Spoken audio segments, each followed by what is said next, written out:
The alarm pierced through the pre-dawn darkness at 0500 hours. But Lieutenant Casey Morgan was already awake.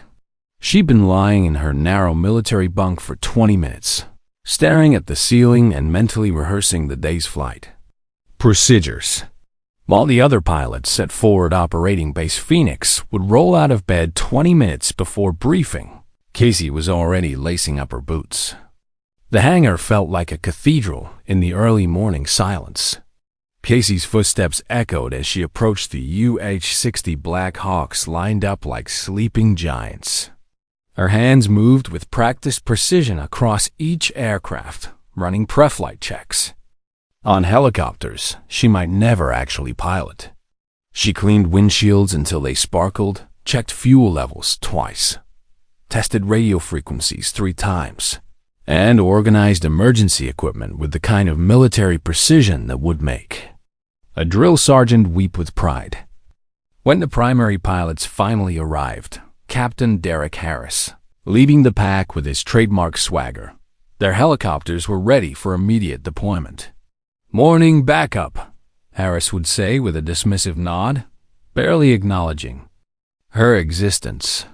The other pilots would chuckle, grabbing their flight gear while Casey stood at attention, invisible in her competence.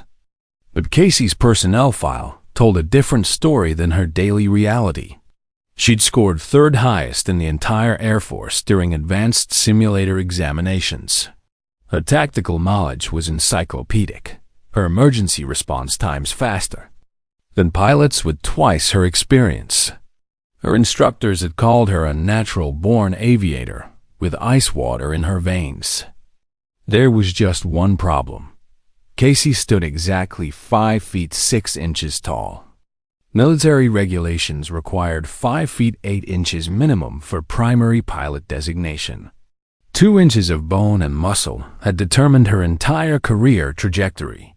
Morgan's brilliant with theoretical scenarios, she'd overheard Major Thompson tell another officer last month. A theory doesn't equal performance under real pressure. Backup pilots don't need ice water in their veins. They just need to stay out of the way. The words had cut deep, but Casey channeled that pain into purpose. Every evening after official training ended, while others headed to the officers' club for drinks and war stories, she remained in the empty simulation room.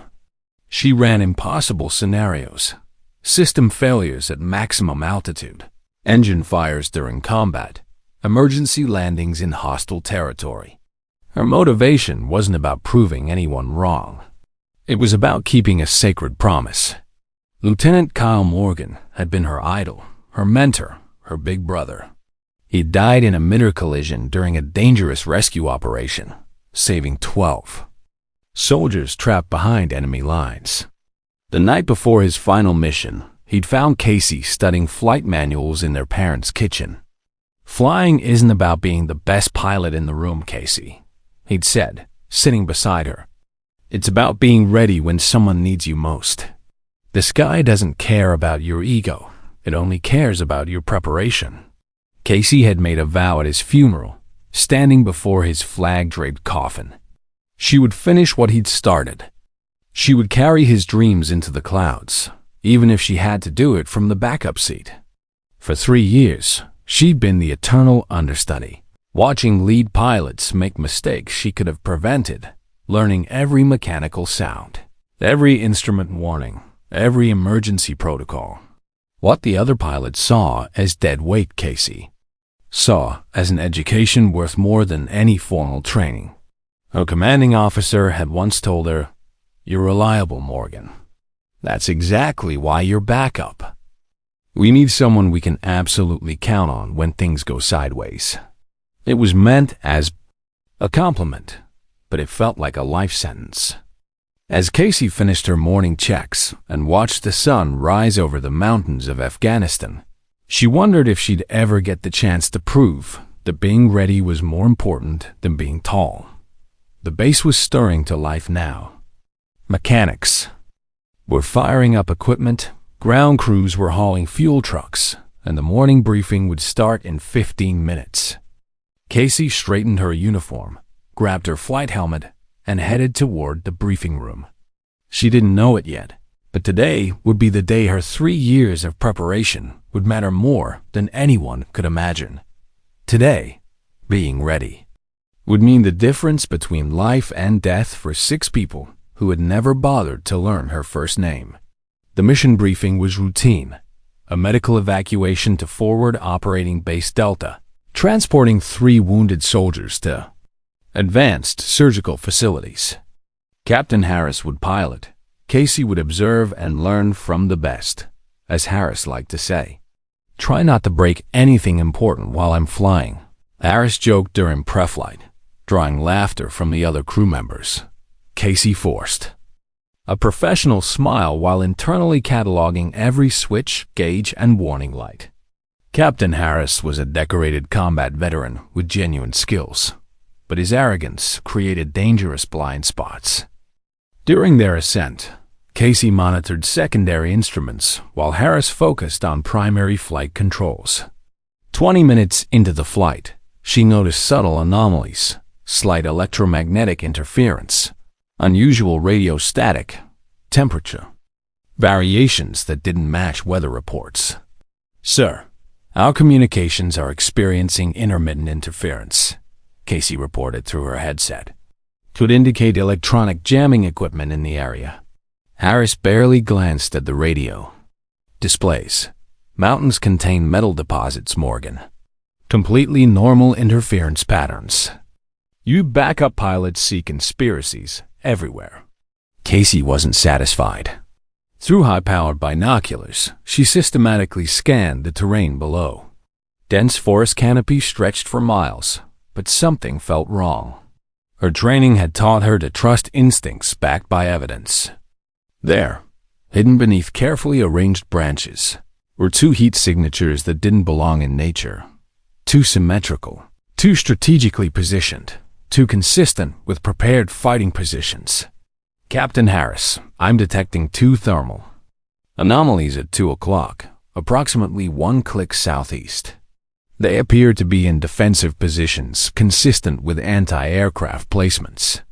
Harris increased their airspeed, clearly irritated. "They're probably deer from our training exercises, or our own forces." "Jesus, Morgan, you backup pilots manufacture threats out of thin air. I've flown this route 50 times without incident." The wounded soldiers in their medical bay were stable but critical. Every minute of delay could mean the difference between life and death. Harris was right about one thing. They'd flown this route dozens of times safely. But Casey's gut wouldn't stop screaming danger. "Sir, I respectfully request we alter course by 5 degrees north and increase altitude by—" "Morgan." Harris's voice cracked like a whip. "I am the pilot in command. You are backup.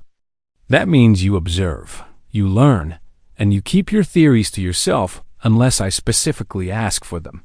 Are we clear?" "Crystal clear, sir."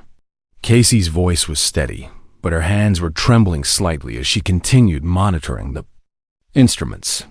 She'd tried to do her job, tried to voice legitimate tactical concerns, and been shut down with humiliating efficiency. The medical crew had heard the entire exchange. She could feel their eyes on her, some sympathetic, others dismissive. This was how it always went. She'd spot something, mention it professionally, and get treated like an over-anxious student pilot. Through her headset, she heard Harris radio to base. "Falcon 27 en route to Delta Base, ETA 15 minutes. Weather clear, no complications. Our backup pilot's feeling jumpy today, but nothing to worry about." Laughter crackled back through the radio. "Copy that, Falcon 27. Tell Morgan the mountains aren't going to attack her." Casey's face burned with embarrassment, but she kept her eyes on the instruments. Her brother Kyle's voice echoed in her memory. Preparation isn't about being right every time. It's about being ready when being right matters most. 8 minutes later, the first rocket-propelled grenade streaked past their starboard side, missing by less than 10 feet. "Contact! Contact! Taking fire!" Harris screamed into his radio as their aircraft shuddered from the shockwave. Warning! Lights exploded across the instrument panel like a Christmas tree. A second RPG detonated against their right engine mount, sending metal fragments through the cabin. The medical personnel were thrown against bulkheads, their patient monitors, sparking and failing. Casey's warnings had been absolutely correct. They'd flown directly into a carefully planned ambush designed to bring down medical evacuation flights. More muzzle flashes erupted from concealed positions throughout the forest. Automatic weapons fire stitched across their fuselage. Someone was screaming. Casey couldn't tell if it was Harris or one of the wounded soldiers. Harris yanked the flight controls hard left, trying desperately to escape the kill zone. But panic made him overcorrect severely. The helicopter lurched violently, throwing everyone against the walls. Medical equipment crashed to the floor. Mayday! Mayday! This is Falcon 27. We are going down. Repeat, we are going down. Harris's voice cracked with terror. A third explosion rocked their aircraft, much closer than the others. The entire cockpit filled with smoke and the acrid smell of burning electronics. Harris's face went chalk white as blood ran down his forehead from flying glass. I can't hold it. Together, Harris slumped forward, his head striking the instrument panel with a sickening thud. Blood splattered across the altimeter and attitude indicator. The helicopter was spinning out of control, falling toward the forest below. The wounded soldiers were screaming. The ground was rushing up to meet them with deadly certainty. For exactly 3 seconds, Casey felt complete paralysis. This was how she would die, as a passenger. Then Kyle's voice echoed in her memory. It's about being ready when someone needs you most. Casey's hand shot forward and seized the controls. Casey's first decision saved 6 lives. Instead of fighting the helicopter's deadly spin, she used it, converting their uncontrolled descent into a controlled auto-rotation. She killed power to the main rotor and let physics become her ally. Everyone hold on. She shouted with absolute authority. Her voice was steady, professional, completely different from Harris's panic. While the unconscious captain lay bleeding beside her, Casey's hands moved across unfamiliar controls like she'd been flying combat missions for decades. The altimeter spun downward like a slot machine. 600 feet, 500 feet, 400 feet. The trees below looked like green spears waiting to impale them. Casey had practiced this maneuver hundreds of times in simulators, but never under live fire with actual lives at stake. She adjusted collective pitch, managed engine power, calculated wind speed and descent angle with mathematical precision. 300 feet, 200 feet. At exactly 100 feet above the forest canopy, Casey pulled collective and flared the aircraft's nose. The helicopter shuddered, slowed its descent, and settled into a clearing barely large enough to accommodate their rotor diameter. They were alive, but survival was just the beginning. Through the cockpit windows, Casey could see muzzle flashes moving through the trees. The enemy fighters who'd ambushed them were advancing toward the crash site, expecting to find dead or helpless victims. Casey quickly assessed their situation. Harris was unconscious but breathing. The 3 wounded soldiers were stable, but couldn't fight. The medical crew had basic training but no combat experience. Radio communications were damaged but not completely destroyed. She was the senior pilot now, whether she felt ready or not. Listen carefully, Casey addressed the medical team with quiet authority. We have hostile forces closing on our position. I need you to prepare for immediate tactical extraction.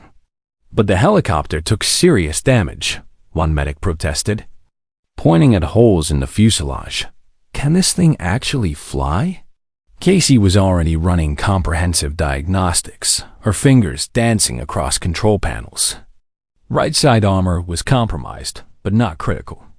Primary engine showed green across all parameters.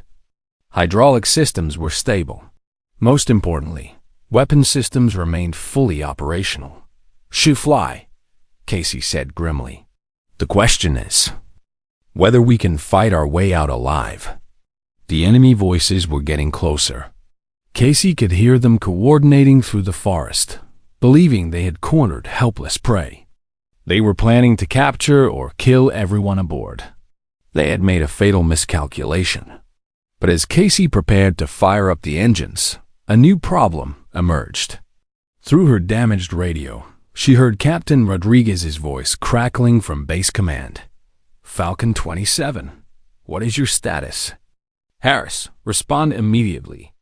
The lead medic grabbed the radio. "This is Staff Sergeant Williams aboard Falcon 27. Captain Harris is unconscious. Our backup pilot executed an emergency landing, but we're taking hostile fire and, did you say? Backup pilot?" Rodriguez's voice was sharp with disbelief. "Morgan is not qualified for combat operations. I'm ordering immediate ground extraction. Do not attempt to fly that aircraft." Casey felt the familiar sting of being dismissed, but this time lives hung in the balance. She could see enemy fighters moving systematically through the trees surrounding their position. Ground extraction would take 40 minutes minimum, time they didn't have. "Sir, with respect, we have wounded soldiers who need immediate medical attention," Casey transmitted directly. "I can get them to safety." "Negative, Morgan. You are not authorized to pilot during combat operations. That is a direct order." For 3 years, Casey had followed orders, accepted limitations, stayed in her lane.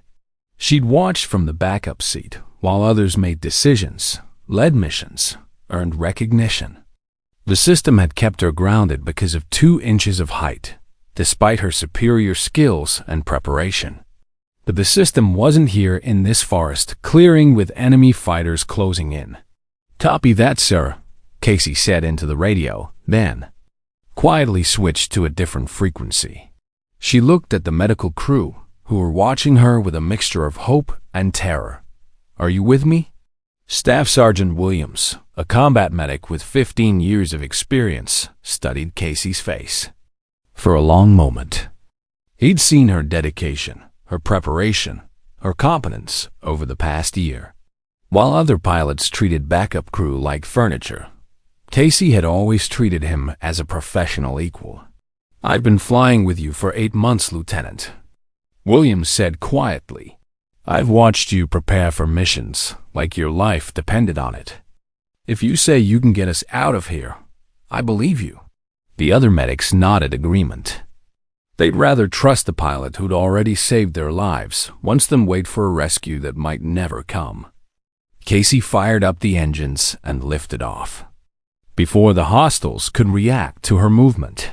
But instead of immediately fleeing toward base, she made a decision that shocked everyone aboard. She circled back toward the ambush site. "What are you doing?" Williams screamed over engine noise. "The base is in the opposite direction." Casey's voice was colder than Arctic wind. "They ambushed us once.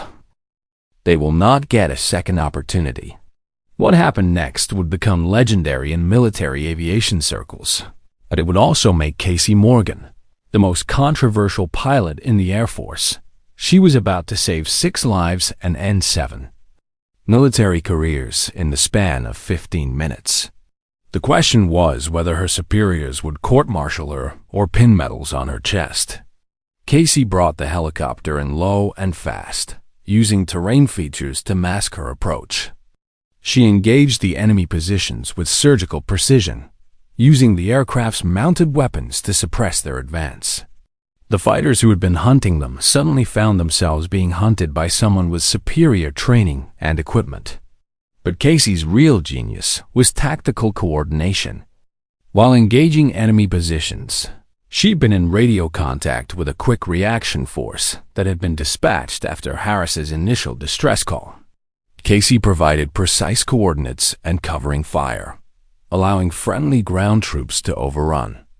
The ambush site.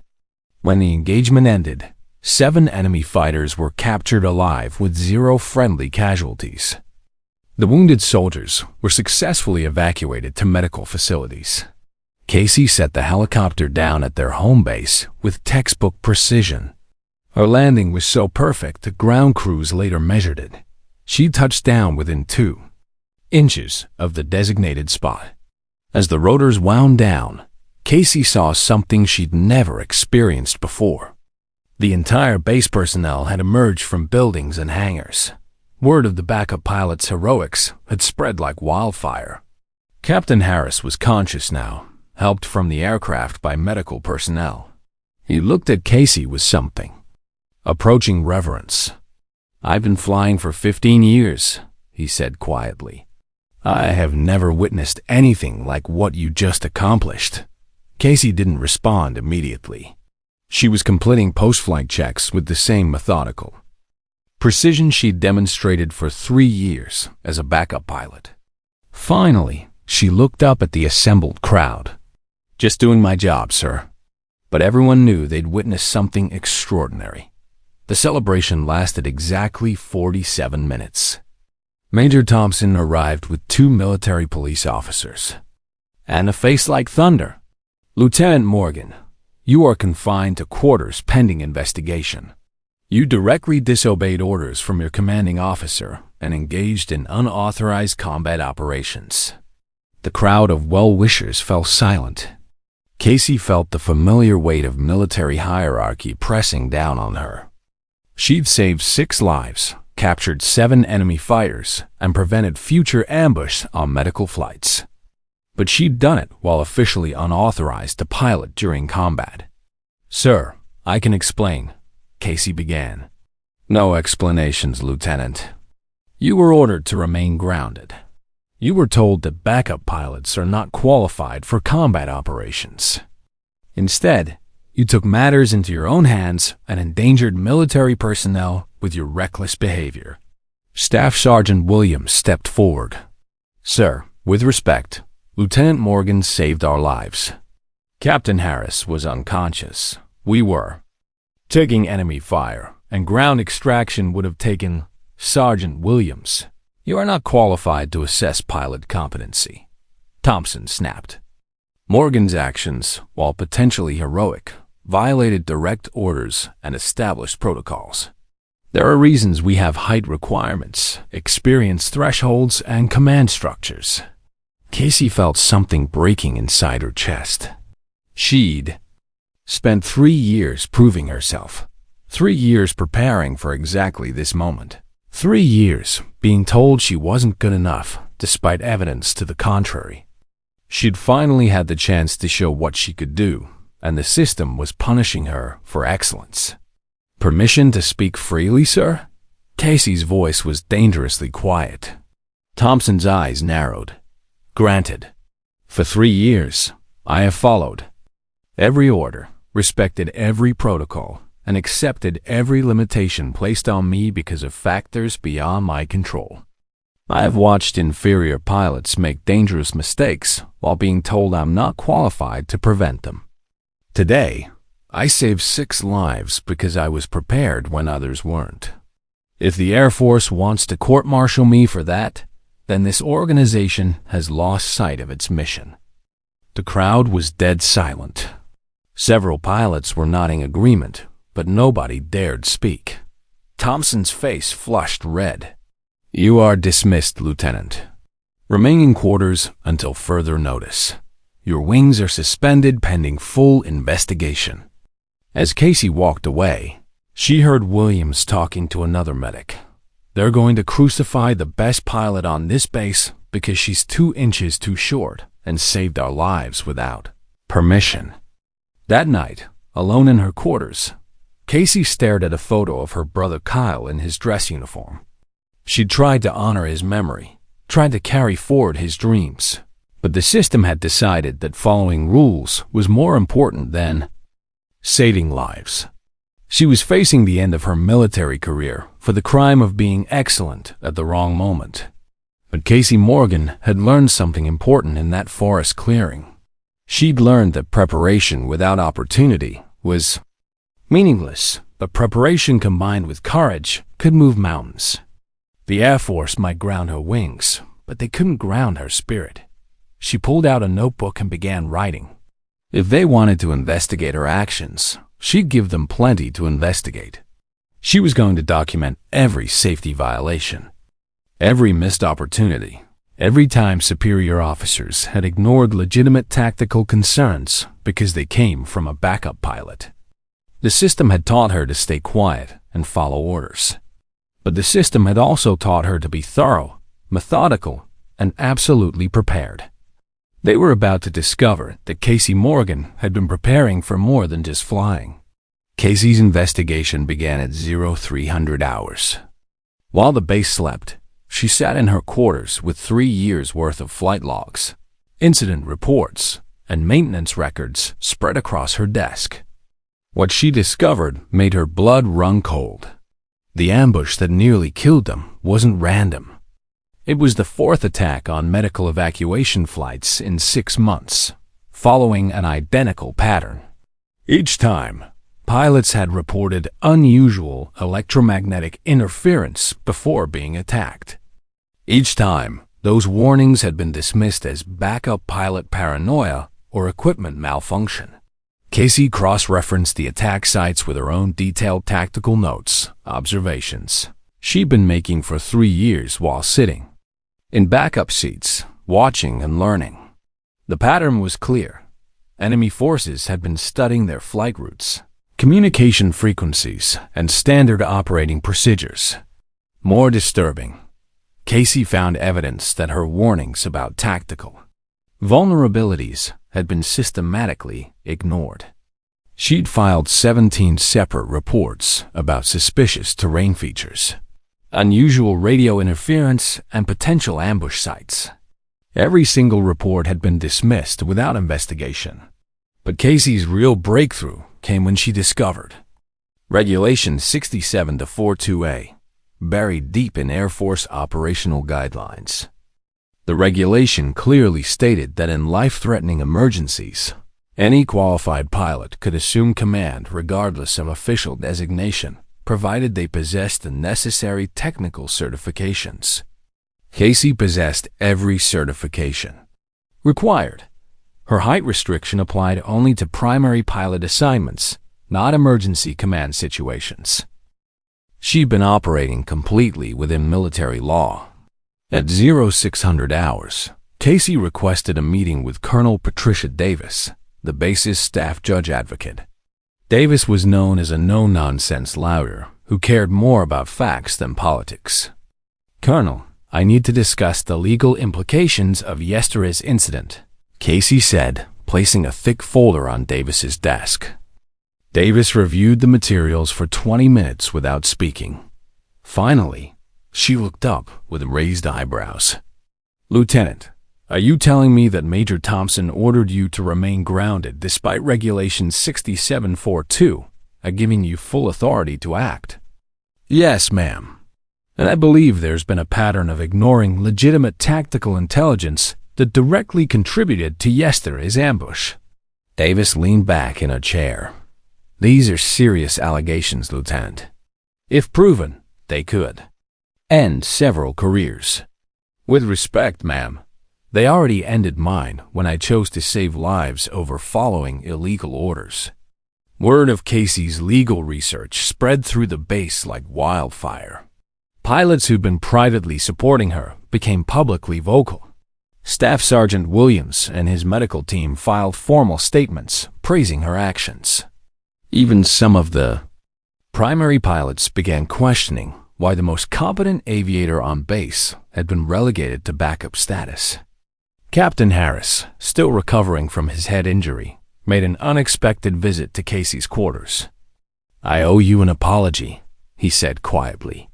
"I've been flying combat missions for 5 years, and I thought experience trumped everything else. Yesterday, you showed me that preparation and competence matter more than seniority." Harris pulled out an official form. "I'm recommending you for the Distinguished Flying Cross and immediate promotion to captain. What you did wasn't just heroic, It was tactically brilliant. But Major Thompson wasn't backing down. He escalated the investigation to division level, claiming Casey had exhibited dangerous insubordination and reckless disregard for command authority. He requested a formal court-martial. That's when Casey played her ace card. She discovered that Thompson himself had been ignoring intelligence reports for months, not just from backup pilots but from ground reconnaissance teams. His refusal to investigate potential ambush sites had directly contributed to 3 previous attacks on medical flights. More damaging, Thompson had been falsifying flight safety reports to improve his unit's statistics, making dangerous routes appear safer than they actually were. Casey presented this evidence to Colonel Davis, along with a formal complaint under the Military Whistleblower Protection Act. "Lieutenant," Davis said after reviewing the new materials, "you've just given me enough evidence to court-martial a major and possibly end his career. Are you prepared for the consequences?" Casey thought about her brother Kyle, about the wounded soldiers she'd saved, about every backup pilot who'd been told they weren't good enough, despite being completely prepared. "Ma'am, I've been preparing for consequences my entire career. The only difference is that now I'm choosing which consequences to face." The base was buzzing with rumors. Some pilots supported Casey's actions. Others feared the precedent of a backup pilot challenging superior officers. But everyone agreed on one thing. The quiet lieutenant who'd spent 3 years cleaning windshields had just declared war on the entire command structure. And she was winning. Major Thompson requested an emergency transfer to avoid the investigation. His request was denied. Colonel Davis had decided that Casey's allegations warranted a full military inquiry with potential criminal charges for falsifying safety reports. Casey continued her normal duties, studying flight manuals, running equipment checks, preparing for missions she might never fly. But now, other pilots watched her with a mixture of respect and wariness. They were beginning to understand that Casey Morgan hadn't just been sitting quietly in backup seats for 3 years. She'd been gathering intelligence. The formal inquiry began on a Tuesday morning with Colonel James Patterson, a veteran military investigator, arriving unannounced at Forward Operating Base Phoenix. Patterson had a reputation for thorough, impartial investigations that let the facts determine outcomes rather than politics. Major Thompson had made a critical error in escalating Casey's case to division level.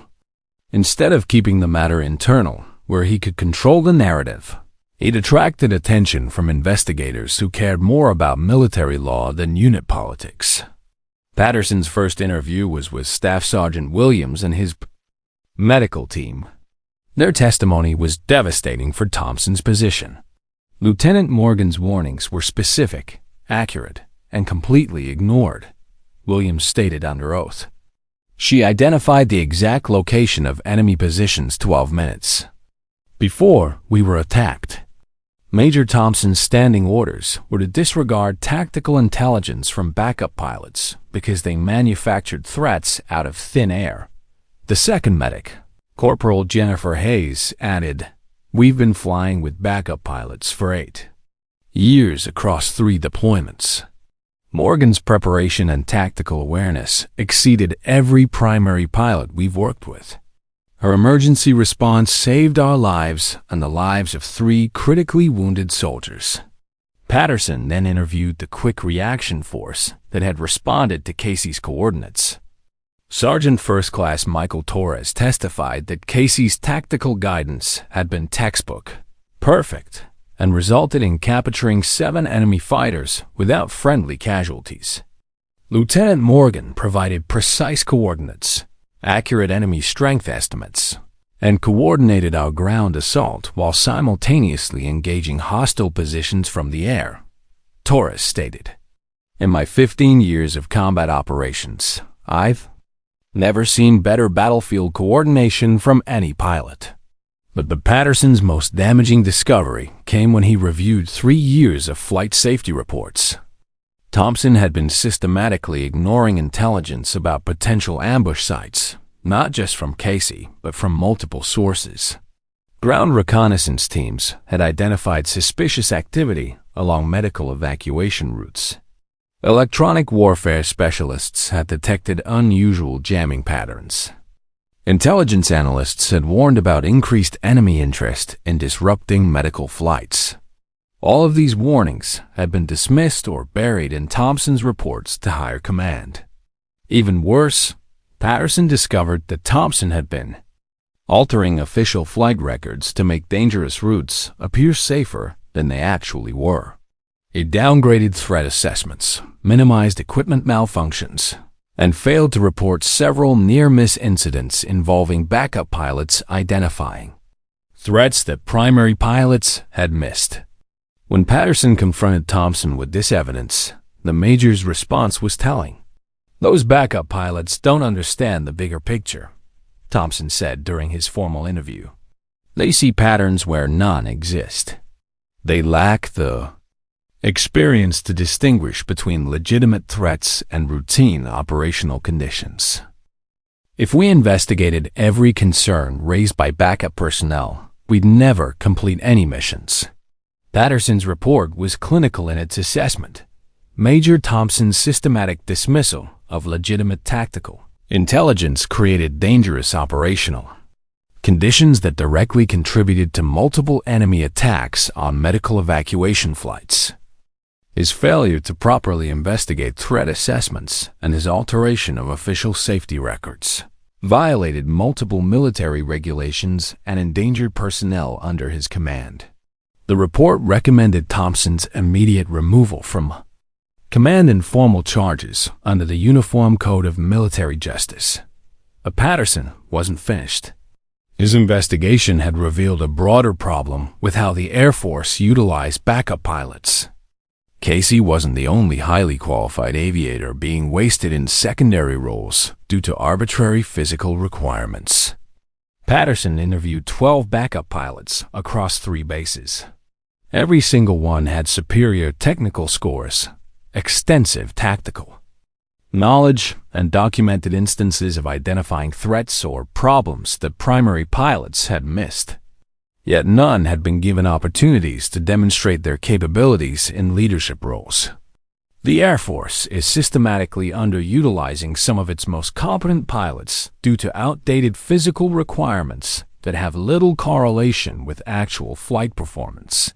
Patterson wrote, "This practice not only wastes human resources, but creates dangerous operational gaps where critical expertise is ignored." Casey's vindication was complete, but it came with unexpected consequences. Patterson's report had exposed systemic problems that embarrassed senior leadership. Some officers wanted to quietly transfer her to avoid further attention. But Casey had allies now. Captain Harris formally nominated her for multiple commendations. Colonel Davis had become her unofficial mentor, impressed by Casey's legal research and systematic approach to challenging institutional problems. Most importantly, the media had gotten wind of the story. A military journalist named Robert Chun had written an article titled "The Backup Pilot, Who Saved 6 Lives and Exposed Command Failures." The article made Casey a minor celebrity within military aviation circles, but it also made her a target for officers who resented having their authority questioned by a lieutenant who'd been labeled backup for 3 years. Casey found herself caught between recognition and retaliation. Some superior officers treated her as a hero. Others saw her as a troublemaker who'd broken chain of command protocol, regardless of the legal justification. But Casey had learned something important during this process. The system could ground her wings, question her judgment, and try to bury her in paperwork. But it couldn't change the fundamental truth. She'd been right, she'd been prepared, and she'd saved lives when it mattered most. The question now was whether the Air Force would learn from Casey's example or try to silence it. Major Thompson's court-martial was scheduled for the following month. Casey would be the star witness for the prosecution. The backup pilot was about to take center stage. The court-martial of Major Robert Thompson took place in a sterile military courtroom at Peterson Air Force Base. Casey sat in the witness chair, wearing her dress blue uniform, every ribbon and badge perfectly aligned. After 3 years of being invisible, she was now the center of attention for all the wrong reasons, and all the right ones. Thompson's defense attorney, Major Lisa Rodriguez, was aggressive from the opening statement. "Ladies and gentlemen of the court, we are here because a junior officer decided that her judgment superseded that of her commanding officer. Lieutenant Morgan's actions, while potentially heroic, set a dangerous precedent where any pilot can ignore direct orders simply by claiming emergency authority. But Colonel Patricia Davis, serving as prosecutor, had built an airtight case around facts, not emotions. The evidence will show that Major Thompson systematically ignored legitimate tactical intelligence, falsified safety reports, and created dangerous operational conditions that resulted in multiple attacks on medical personnel. Lieutenant Morgan didn't ignore orders. She followed military law when her commanding officer failed to do so." Casey's testimony lasted 4 hours. She methodically presented 3 years of documented safety concerns, ignored intelligence reports, and evidence of Thompson's pattern of dismissing tactical warnings from backup pilots. Major Thompson told me that backup pilots see conspiracies everywhere, Casey testified. But my tactical assessment was based on electromagnetic interference patterns, thermal signatures, and terrain analysis, the same intelligence-gathering techniques taught at Air Force Flight School. The defense tried to paint Casey as an overzealous junior officer with a grudge against authority. Major Rodriguez pressed hard during cross-examination. "Lieutenant Morgan, isn't it true that you resented being designated as backup pilot due to your height?" "Ma'am, I accepted my designation and performed my duties to the best of my ability for 3 years.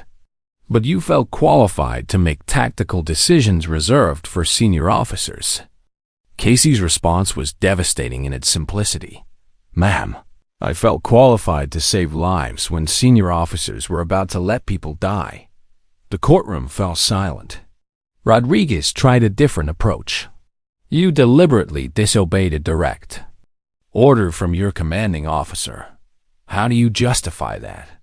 "I followed Regulation 6742A, which grants qualified pilots emergency command authority in life-threatening situations. Major Thompson's order violated military law by preventing me from exercising that authority, and you felt qualified to make that legal determination in the moment?" Casey pulled out a thick folder. "Ma'am, I'd been researching applicable regulations for 2 years, anticipating exactly this scenario. I knew my legal authority because I'd prepared for the possibility that someday preparation would matter more than protocol." The prosecution's case was methodical and overwhelming. Staff Sergeant Williams testified about Casey's tactical competence. Captain Harris described her emergency flight skills. Sergeant Torres explained how her battlefield coordination had saved lives and captured enemy fighters.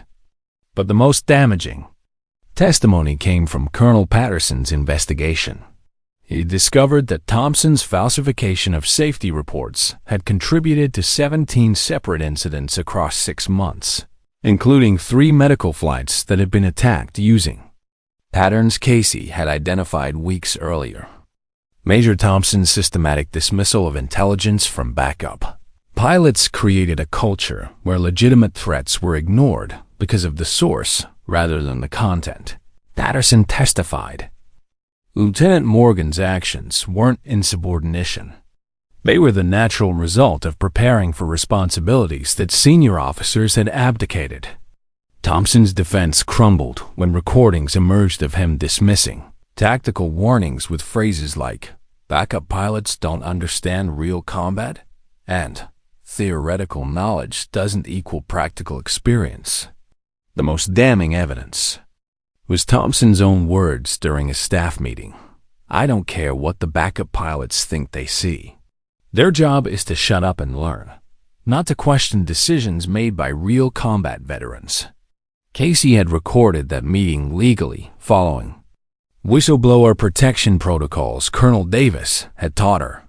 The military jury deliberated for 90 minutes. Thompson was found guilty on 7 charges: falsifying official records, endangering military personnel, failing to investigate legitimate threat assessments, conduct unbecoming an officer, dereliction of duty, violating protocols for intelligence evaluation, and attempting to punish a subordinate for following military law. He was sentenced to dismissal from service, forfeiture of all pay and allowances, and 6 months confinement. But Casey's vindication came with an unexpected announcement. Colonel Patricia Davis stood and addressed the court.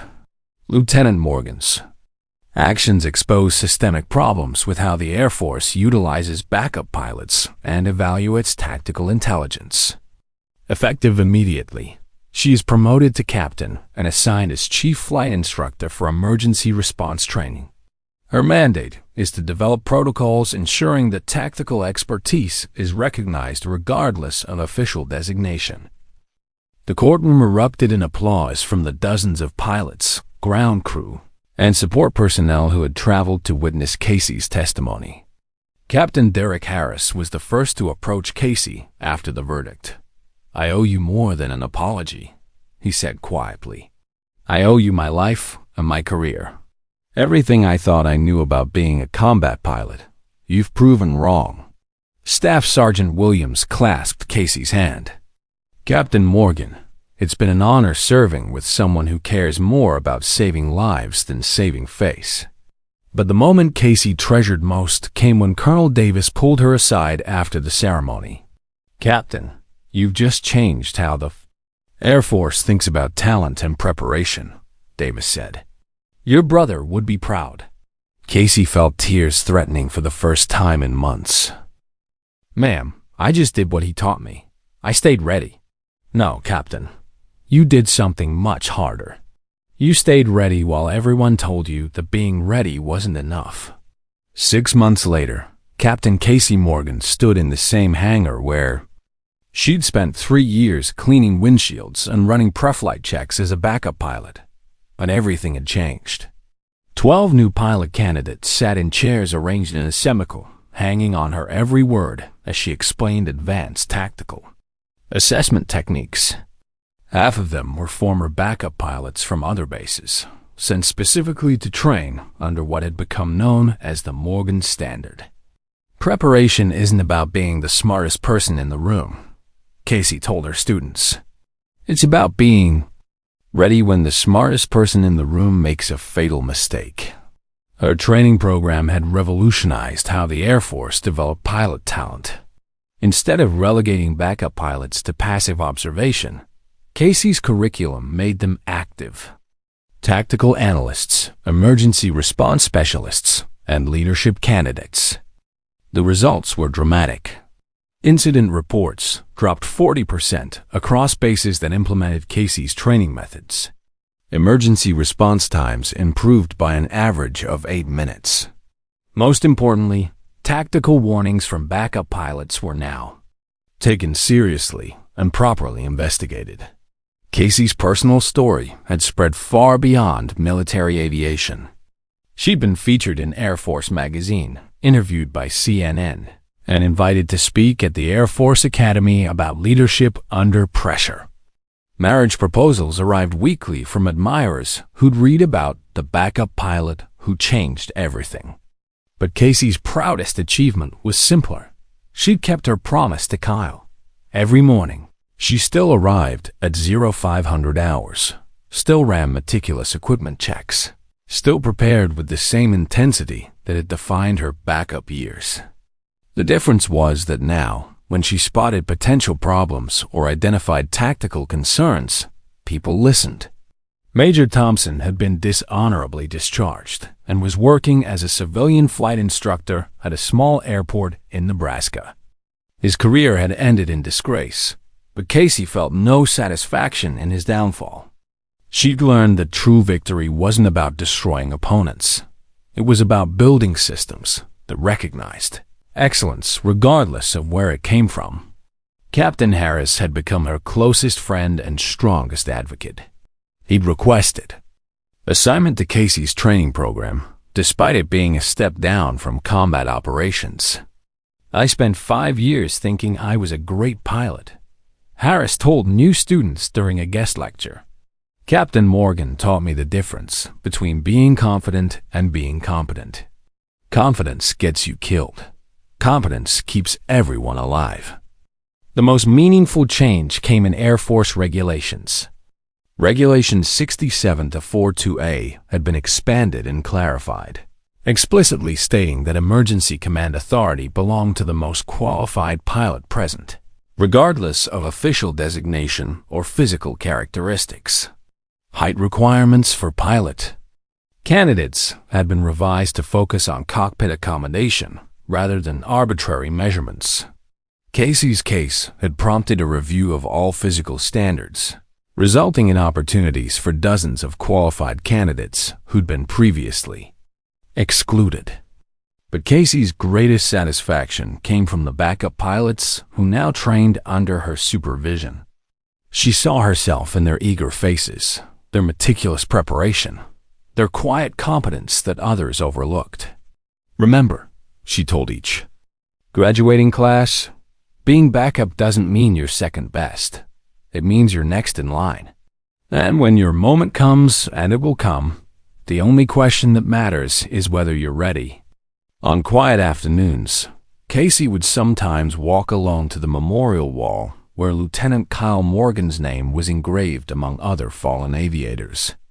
She'd update him on her progress, share stories about the pilot she was training, and thank him for teaching her that preparation was the highest form of respect for the responsibility of saving lives. The inscription below Kyle's name read, "He died as he lived, ready to serve when others needed him most." Casey had added her own informal motto beneath it: "The sky belongs to those who stay ready for it." One evening, a young backup pilot named Lieutenant Jennifer Adams approached Casey after a particularly intense training session. "Captain, can I ask you something personal?" "Of course." "Do you ever regret all those years of being overlooked? All that time when nobody recognized your abilities?" Casey considered the question carefully. "Lieutenant, those 3 years weren't about being overlooked. They were about learning to see everything while appearing invisible. They taught me that excellence isn't about being noticed. It's about being ready when notice doesn't matter anymore." "But weren't you angry? Frustrated?" Casey smiled, thinking about the scared backup pilot she'd been just months earlier. "I was preparing. Anger is temporary. Preparation is permanent." When Captain Harris was unconscious and enemy fighters were closing in, my emotions didn't matter.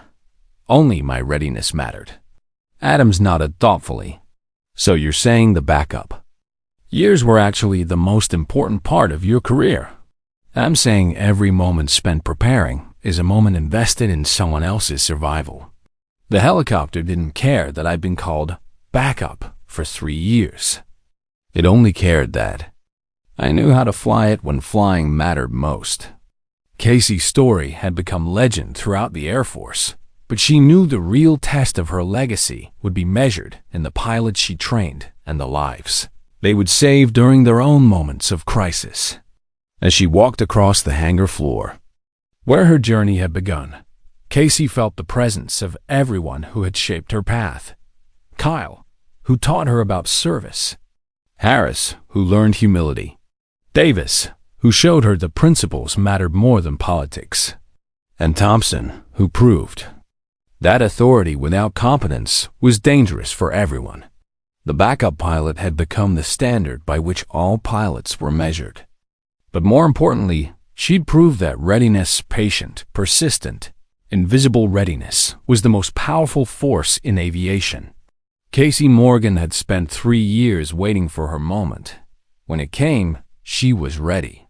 And because she was ready, 6 people went home alive who might otherwise have died forgotten in a forest clearing in Afghanistan.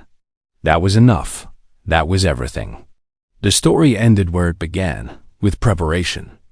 But now, instead of preparing alone in the darkness before dawn, Casey was teaching others that being ready wasn't just about personal excellence. It was about being prepared to save lives when everyone else had given up hope. In the military, aviation community, they no longer talked about backup pilots. They talked about pilots in training to save everyone when primary pilots can't. Casey Morgan had changed more than regulations and training programs. She'd changed how the Air Force thought about talent, preparation, and the quiet heroes who stayed ready while others took credit. The sky belonged to those who stayed ready for it. And Casey had taught an entire generation of pilots that staying ready was the highest calling of all. If you enjoyed this story, don't forget to hit the subscribe button and become a part of our Everyday Life Stories community. Where are you watching from? Drop a comment below. We love hearing from our amazing viewers around the world.